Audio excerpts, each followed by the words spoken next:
त अम्मा जे रवैये में का बि तब्दीली न आई थई। मुंहिंजी मन त हली लॉन्ग मार्च कयूं। न चिलकड़ी, लॉन्ग मार्च नथा करे सघूं छो जो जे ॾींहुं सीएन जी बंद हूंदी न उन ॾींहुं असांजो लॉन्ग मार्च बि बीहजी वेंदो। पोइ भला मुश्किलनि जे ॻोठ जे बी चौक ते धरणो हणूं। हा, इन ॻाल्हि जे लाइ सोचे सघिजे थो।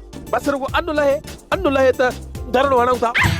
वरी अन्न जो धरने सां कहिड़ो कम? हलड़ी बंदूक तुंहिंजो छक्का। हे जो धरणो हणंदासीं त उन्हनि जे लाइ देगियूं कीअं पचंदियूं बाक़ी। अनु लहे त धरणो हणूं नी। बस मां वञां थी, तोखे त शादी ई नाहे करणी। ईअं वरी कीअं? अरे मां मोड़ खीसे में खणी घुमंदो तो वता त मता काथे कोई धरणो हणे त उन धरणे में ई पाण शादी करे वठूं। उते देगियूं हिलंदियूं न, मिड़ई असांजो कम सां कम थिए। चङो मां हलां थी। हलड़ी बंदूक तुंहिंजो छक्का। रुसी वई छा? आ मोला वरी को असां वटि को धरणो लॻे जेको चङड़ो टाइम हले त उन धरणे में उन जे राशन इस्तेमाल करण जे दौरान ई असां शादी कयूं।